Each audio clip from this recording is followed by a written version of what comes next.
Honestly, this is my first rodeo to become a CEO of a publicly traded company. I love, Dom, the fact that you and I are both wearing hoodies, both with our company logos on it. We're far past the days of suit and ties. It's all about branding and storytelling. And people may be scared off. As soon as I said, I'm an engineer, it's like, whoa, whoa, whoa. You don't get engineers to run businesses. I do find that fascinating. You know, the public is ultimately judge, jury, and please don't execute.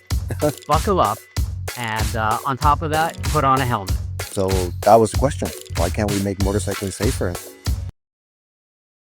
Good afternoon and welcome to the podcast, Startup to Stock Exchange. I am going to tell everybody listening today to rev up your engines, buckle up, and on top of that, put on a helmet. And I'll tell you why I'm using those metaphors. We have a very, very cool company that's joining us today. It's called Damon, Damon Inc. And I am thrilled to have Dom Kwong, CEO of the company, joining us. And I'm going to say that it's a motorcycle company, but he's going to tell you it's a heck of a lot more than that. And I see Dom shaking his head. So let's just get right into it. Dom, first of all, thank you for taking the time. It was great to catch up with you in San Diego last week. And welcome to the podcast. Hey, Seth, thanks for having me. I appreciate any opportunity that I have to, tell people about Damon. You will find out very quickly that for some reason I like to suck all the air out of the room, and so please forgive me. Not at all. Not at all. Now we met, as I said, a week or two ago in California. I was well aware of the company from a couple of years back Yeah, at the Roth conference, and what I loved about the company then was just seeing some of the motorcycles and the vehicles, which are just super super cool. yeah, But that being said, tell us in a bigger picture, what is Damon? yeah. Damon, one word. It's very simple: safety. That is the principle that the company was founded when my co-founder and I built this business. We are avid riders. We have been for decades, and we wanted to make the world of mobility um, safe for the riders today, tomorrow, and yesterday. And so, with my technology background and his transportation background, we thought, okay, why can't we make motorcycles safer? You see it on cars. You see the technology proliferate on cars, like blind spot monitoring for collision warning, and these devices that you find on these vehicles are commodity devices, radars and cameras, and so that was the question: why can't we make motorcycling safer? And in fact, why can't we use the same technology that you find on the car that you're driving today? Why can't we put that on a motorcycle? Because if you are a rider, you're sold. I don't have to say any more. Did anything happen? I hope it's not too much of a personal question. Was there ever an accident or something that like was the light Y- bulb moment y- or that triggered this desire to go down this path? yeah, a number of incidents. One personal one. I was I was in the blind spot of a semi trailer, Hmm. and in front of me was a minivan, and and the minivan was just you know um, level with the semi trailer, and I was, like I said, behind the minivan in the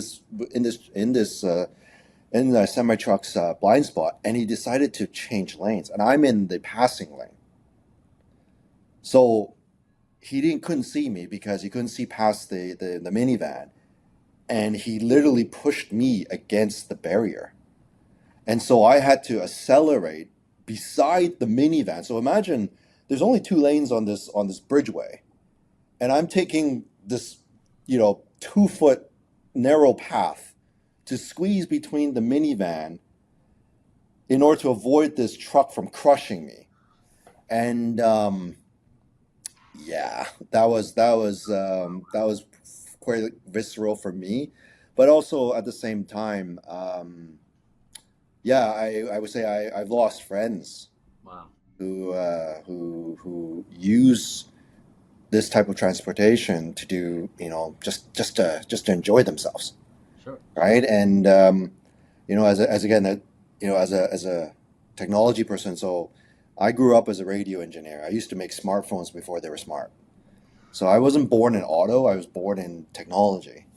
And, as luck would have it, I went from that company to another one that made heads-up display technology for ski goggles and sports eyewear. And I don't know, like maybe your audience is familiar enough, at least those that are as old as I am, 50 years old today and or this year, and You don't look a day over 28, no. Asian curse, Asian curse. I'm telling you right now, Asian, like when I turn 70, I will age to 100 overnight. You will see it. You That's the will way it see works. it. Well, So, I always joked on that. The hardest part of me being 38 is when I remember that I'm 53. You know, but we yeah, try. so We try. yeah, so Google Glass. I was about to say about our generation. We remember Google Glass and what it did for the public and perceptions of data and having it available at all times. And so I take that forward to this ever growing world of mobility. You mentioned before, it's like, hey, we got these cool bikes and everything. And for me, we've expanded our scope because we feel that safety is for all. It's not just relegated to just motorcycles per se. Personal mobility is just that. It's all forms of transportation that allow us to do the things that we do the most. That love we do. Yeah, what we love doing the most. Number one is like commuting to and from school. Hey, we're going to go on a recreational ride because we want to enjoy our surroundings. And then this last one, which is an emerging economy, especially, around the world. And this is what technology provides us today, last mile delivery. Well, I I, think it's super interesting if I could just yeah. jump in that like, and I think it's important for a lot of the audience to recognize this is that in my experience in starting companies, just like from an idea, whether you're starting in the basement and scaling, or the best companies are born out of a pain or out of a need, and you are trying to Hmm. plug up that hole rather than a nice to have type of a solution. It seems like certainly the way you're talking about is that what you are creating is a have to have versus a super luxury item I could do without. And I guess my question is just to sort of understand the value proposition a little bit better. Yeah. Is the safety world that you are creating specifically for your bikes, or are Yeah. they tech that maybe other bikes will then license or expand down the road? Both. Both. Both. In fact, we don't even have to make the bike because we create the enabling software that allows these connected vehicles. I mean, look, all vehicles are like today, okay? They all have a sensor suite. In fact, even if you're riding a vehicle, like say, for example, you know, like, I have two children, right? I have two girls, 20 and 19. They're Gen Z, 100%. And the thing is, they started their transportation, their personal mobility journey very, very early because they were on little kick scooters, and Right. then they were on e-bikes, and then now my daughters are saying, "Hey, can we ride motorcycles?" I'm like, "Absolutely, you can, but let's get you familiar with the road driving first, and then we'll get you on a bike." And look, my point about the sensors, they're everywhere, and even if you don't have a sensor suite on the vehicle, that's okay because we carry a piece of technology. I'm holding my phone that has the same sensor suite that you find in a car. In what So way? I can, yeah, So so I can utilize that device to understand your behavior, what's happening around you, and what you're doing to give insight into your behavior so that you can be safer, right? So safety is not just relegated to hardware only, right? So Damon, how we have transformed ourselves. Yes, we're building a motorcycle, but that's in a way that's an example of technology and auto or transportation, culminating in a play that for us, I mean, ultimately, I want the company to be more of a software company, a SaaS model, because we're trying to combine vehicle technology, user experience wrapped in safety, so that Damon's value is the safety, the user experience, the technology, but the vehicle, insert vehicle here. And it could come from anybody. We don't care. I have So, one more yeah. sort of silo to ask, Yeah. and I'm sure you guys have thought about it. So you've got the user experience, you've got, and I assume that the visibility and the way that it looks is an important component of it. Yeah. But what about, and I look at this, from somebody that's working with hundreds of publicly traded companies, is I'm always looking at the shareholder data. The Yeah. data that you must be able to extract has to be worth its weight in gold, just alone, right? I mean, whether it's, I don't know how it would Yeah. be leveraged with the insurance companies and things like that. Okay. So before I tap into this gold mine, Okay. I want it's almost like I'm going to give a PSA, okay? Okay. Public service announcement. We will never sell private data. Well, I didn't mean it in the private side. I'm just saying, even from Yeah. an educational Yeah. standpoint, or predictability standpoint, things So like that. so that's just my asterisk because I want to warn because Uh, it Duly course up. noted. Duly noted, counselor. Yeah. Yeah. Yeah. Because that's it's an important subject, and we as a company will never do that. And of Sure. course, there's regulations of it. However, the data, what you just said, the anonymous data about usage, about behavior and usage of vehicles and all the components on the vehicle itself, it is not only incredibly valuable to the end user, but we also can provide useful insights and information for the tier one suppliers, those that make tires, for example. How are your tires behaving and operating through all Interesting. different conditions Okay. every single day, near real time? To other OEMs, what is your product mix? If we can provide the connectivity solution that says, hey, you know what? We know when these vehicles are being used, right, on the daily, by whom, where, what conditions. It gives these companies the ability to actually not only build better products, but also be more efficient in their operations. So, for example, like warranty and return, typically that's a 7% of your revenue figure because you want to keep that as your, call it slush fund, to deal with issues that you find in the field. However, if I can provide you the data of what's happening to those vehicles at a much higher frequency than what you normally do now, which is virtually nothing, um, there you go. Why can't I help you adjust that percentage to go from 7% to 6.99 to 6.9? I mean, that could be anywhere from millions to tens of millions to hundreds of millions of dollars of savings that could be reinvested into the company to give better value for the customer. So there's just so many different paths for us to create Right. revenue based on the Yeah, data. and I find and I do find that fascinating when, we as maybe a consumer look at a product as, but in reality the company has all these different verticals to explore, whether it's for revenue, whether it's for exposure. Let me jump around a little bit because I think Hmm. that from a business standpoint, I didn't mention, because I wanted to get into the business aspect first, is Sure. that you're also a publicly traded company. Yes, we are. Right now, your symbol, for those that are keeping track, if you want to jot it down, DMNIF. Hmm. Um, how has, well, let me put it this way. I would imagine, and from my experience, that you are now wearing at least two hats, probably 30, but you're wearing at least two hats. One is running the business, and Yes. one is being the CEO of a publicly traded company. Um, Hmm. and it's good that you're still smiling when I say that. But I guess in my experience, being a public company is all about branding and storytelling and getting out there day in and day out. For those of you that are listening to this instead of watching it, I loved on the fact that you and I are both wearing hoodies, both with our company logos on it. We're far past the days of suit and ties. It's all about branding and storytelling. So, how have you found the adjustment of running a publicly traded company, and how do you balance the business side versus the public side?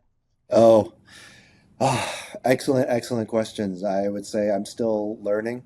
Um, Honestly, this is my first rodeo to become a CEO of a publicly traded company.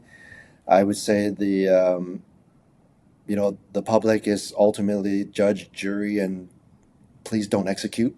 You know, and like you said, we're all about storytelling, but I my attitude towards my company, our company today, is such that funny enough, I wanna return us back to kind of like normal modes of business. I'm a child of the 80s, right? And I look at the strength of businesses back then, and what they were all about, which is, creating great products, right? That people need, right? And then making money off that, and then finding different ways of how we can expand that with other products and other services and whatnot. And that's the thing, when I look at this business, and we have to, for me, I have to keep my two fingers on the pulse of not just technology, but mobility, and also the pulse of the customer that is looking at us. So I say to my team, like with our public announcements, these are things that we either have done or are doing right now. I'm not interested in talking about promotion, Right. you know, Right. Of course. because I think there's a lot of people that do that and do it well. I'm not one of those, Right. because frankly, like I said before, and people may be scared off. As soon as I said I'm an engineer, it's like, whoa, whoa, whoa, you don't get engineers to run businesses. But you may have, realized that you call yourself an engineer, but you don't, sure as hell don't You sound don't like. no, you do not. You do not. It's always that certain DNA of somebody that can be a CEO. And I was curious, going back to the consumer side, like when you wake up every day, Yeah. do you say, oh, I wish I could get in front of 100 blank? Like who's the consumer? Is it John Doe who is saying, well, should I buy the Damon bike versus a Harley Davidson with those handles up in the air like in the 70s and 80s, or is it the distributors? Is it larger corporate entities? Like who do you want to get in front of every day? I want to get in front of like everyday people, because they are the ones with the voices to actually affect corporate America, because they can tell these, what the tier one suppliers that you just mentioned, the other OEMs, and say, hey, I want this service. I need this service because it helps me do what I need to do today and tomorrow.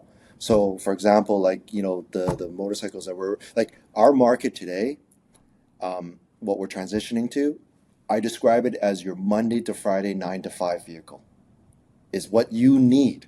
It's not about your wants and desires.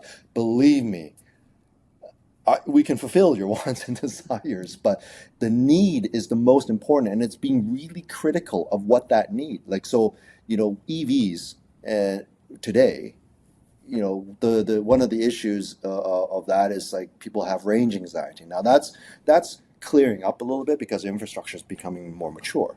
However, you know, cars are being sold by the amount of range you have. But the thing is, there's a price to be paid to have that. That means bigger battery packs, and batteries cost money. And if 30% of your bill of material cost goes in, by the way of a battery, it's like, do you really need 200 miles of range every day? Especially when your round trip commute is 30 miles? Right.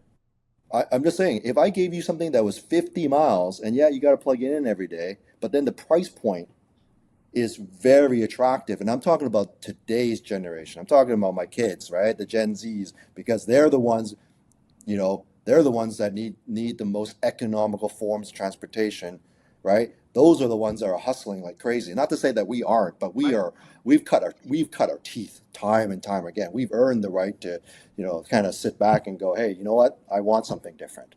And But for those that are growing, go ahead. where does somebody get the motorcycle? I mean, do you have showrooms? Is it like where can somebody actually jump on one, test it out, stuff like that? Yeah, Damon.com. It'll tell you. Well, we're still in a development phase, pre-production phase. Okay. We expect to have the first motorcycle available in shortly, and we'll show the world what it can do, and we feel that our approach now to transportation is, of course, to make you safe, but also to provide vehicles that a broad swath of ability and skill can just jump on and go without feeling intimidated. Because look, you know what? If we're making Ferraris, only so many people could, truly drive those cars unless you're just there for show, right? But to actually utilize that vehicle, um, I would say we would sooner make a Honda Civic because it's everyone can feel very comfortable in it, and comfort is safety. That's the different aspect of looking at that. And we have to make it accessible, which means that we have to look at the affordability scale. Yeah, I appreciate the high end. I appreciate luxury, for sure I do. But at the same time, the broad market is looking at something else. I will say though, for anybody that's listening instead of watching, you have to go to Damon.com. I think that Dom is definitely downplaying the way that these things look. I mean, these things look like Ferraris on steroids. So I very strongly encourage you to check it out. Yeah, I know safety, safety, safety, but it's a hot looking vehicle, so Hey, definitely got to check it out. Uh, yeah, thank you. I mean, we got to um, do you got to do something that attracts people, right? So, Absolutely. And I'm curious because, you talk about the different audience to benefit from this. yeah, Is there any specific vertical that you guys are targeting? Like, I'll just say, for example, I know that in Israel, there was a huge push to go from the ambulance yeah, to moped types, right? Because they could get there, it's more agile, they get there quicker, faster. Somebody can just jump on their bike and go be that paramedic versus a huge ambulance. yeah. Maybe with police. Maybe is there any specific sector that you guys have looked at, or it's across the board? I would say the one that we have our eyes set on is quite frankly like last mile delivery. Last mile delivery. Yeah, and funny enough, you just mentioned that example you gave, which is excellent. Um, Ambulances, using smaller forms of transportation because they're unencumbered by traffic. They just Right. go. They Right. find a way. And so in one of our releases, we did give a futurist view of what last mile could be, which is allowing these um, personal mobility operators, which has a higher scale than say an ambulance driver or or even an Amazon truck, for example, right? Allowing them the capability of not only delivering your everyday goods, but what about emergency goods? What about, delivering plasma or organs or something like that? Having a trained operator go, hey, I will take that job because I can get there. And so, the quality of service is still maintained, but the speed of service goes up Right. because, there's just so many people out there doing these deliveries without any, like I said, any encumbrances, right? So, you know, that's what we're going to take for granted. I've seen it with my own two eyes, an example of that in Asia, where, you have people literally waiting at the corner of a sidewalk, for maybe their bus or whatnot, and they like kind of like Uber Eats Right. order a drink, and I saw a scooter just come right up on the sidewalk and say, "Here's your drink, thank you very much," and off they went. Couldn't believe it. I'm That's like, great. but then at the same time, I'm going, why not? If the speed of service is high enough and the consistency is there that that if it tells you I'm going to be there in a minute, it's going to show up in a minute, then why not? Why Yeah, won't you use especially that? especially since that last mile delivery sector has become, so hot with Amazon and deliveries and like you said, Uber Eats. Yeah, as a matter of fact, last night at like 10:45 p.m., my 15-year-old said, "Oh, do we have any of this in the house?" I'm like, "No." And then this morning, I saw it on the kitchen table. Like Yeah. they just No. they just get it. They need it instantly. I said, "I'll Well, pick it up for you in the morning." She's like, "No, I can't wait." I mean, exactly. Look, if Amazon, if you're listening, call me because I want you to focus on what you do best, right? Right, Which is right, like getting the goods in your warehouse, into your distribution, right?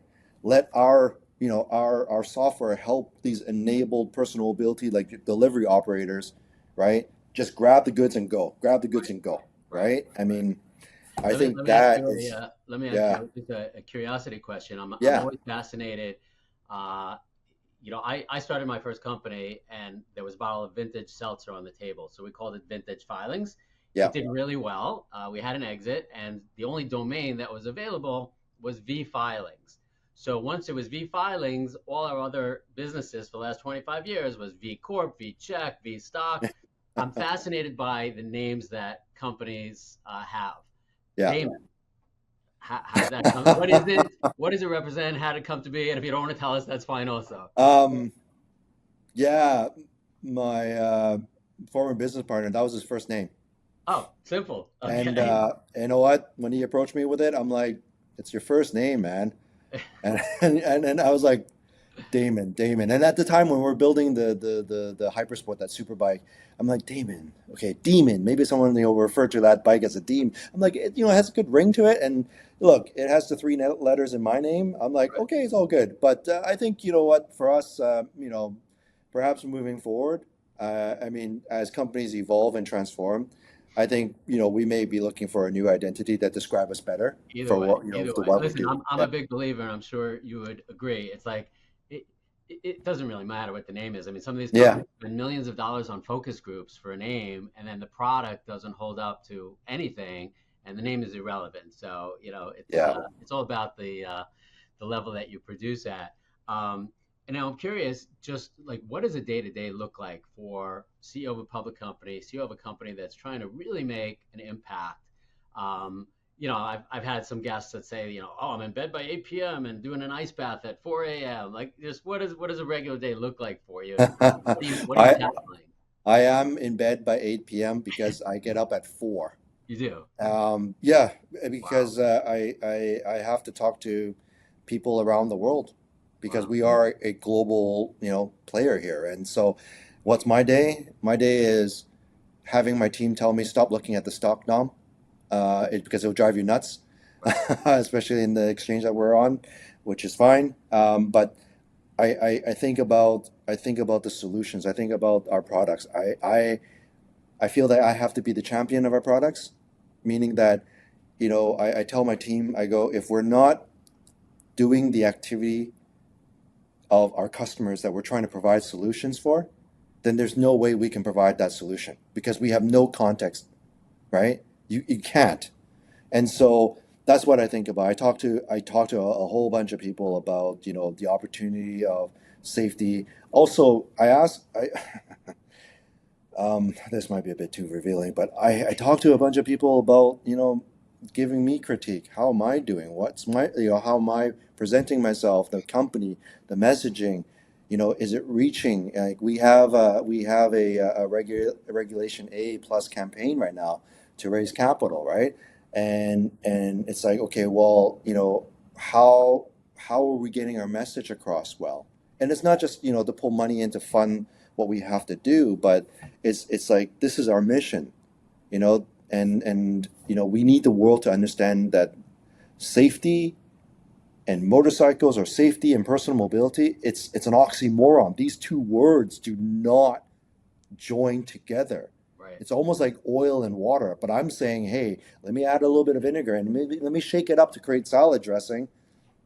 It might be good, Well, right? I'll So tell you, in terms of critiquing you, so I'll be very candid back, and that's one of the reasons I heard your presentation, and I wanted to approach you and see if you would join the podcast because so often, and I'm sure you've seen this at other conferences, a CEO will get up there and have this golden opportunity to storytell, and they'll have the PowerPoint on the screen with the Excel sheet and the financial data, and literally just read what is on the PowerPoint. And that's such a wasted opportunity versus be able to craft a story and just be human and authentic and you know talk with passion, which you did, rather than just pointing with that funky laser beam at the screen. And it was so my critique is that you did a great job. thank you. Let's if somebody is interested in more information, as we I want to be mindful of your time, and but if somebody's interested about the Reg A, where can they go to learn more information about that? Damon.com. Damon. So right here, for Okay, those who are watching, Damon.com. Damon.com, and you'll find everything you need to know. There's all the information regarding our products, our team, the investment page. Please, I think if what I'm saying to you resonates with you, just afford me the opportunity to just give me another 5 seconds of your time to, take a look at this. And of course, if you guys have any question, info@damon.com, please ask away. And Well, again, if anybody knows anybody who knows anybody at Amazon, tell them to call Dom. It's going to be please, worthwhile. I And definitely need to have that conversation. really, thanks for the time. And listen, we look forward to having you come back maybe in 6 months, in a year, and we look forward Absolutely. to the update. Perfect. Thanks. Bye bye. Thank you. You're a natural. I try my best, man. You're a natural. That's all I can do is, try my best because I don't know, man. Like I said, I'm an engineer, and you don't ever. I used to joke, it's like, hey, as soon as I hear an engineer as the head of the company, there's always going to be a problem. The first problem is this engineer wants to be like is the inventor. He wants like perfection. And no matter what, it's like Yeah. I want perfection of this thing, no matter what the business objectives of the company are, right? Because they feel that as long as it's perfect, then I'm good. But it's like, well, that also like leads me to ask another question. It's like, okay, who's your customer? Is it you, or is there a broad audience, right? Because if you're Right. building a product for an audience of one, Yeah. tough. It's tough, But right? listen, I think you're good at it, and I think it's just a matter of yeah, being the face of the brand and getting out there. And I was at the Think Equity conference yesterday in the Yeah, city, and I'll be at Spartan on Monday. yeah, And I had some clients of ours that are there, both for LinkedIn and it's just great to see people walking up to them and they say, one guy said, "I feel like I know you. Have we met?" And like, "Oh, I feel like I know you. Like, you sure yeah. we haven't met?" And the CEO was like, "Do you go on LinkedIn?" He's like, "That's where I know you from." So um, Thank you. Thank you cool. for having me, and I appreciate what you've done. Absolutely. Have a And great weekend. yeah, that's awesome. All right. Anyways, hi. Looking forward to seeing you again.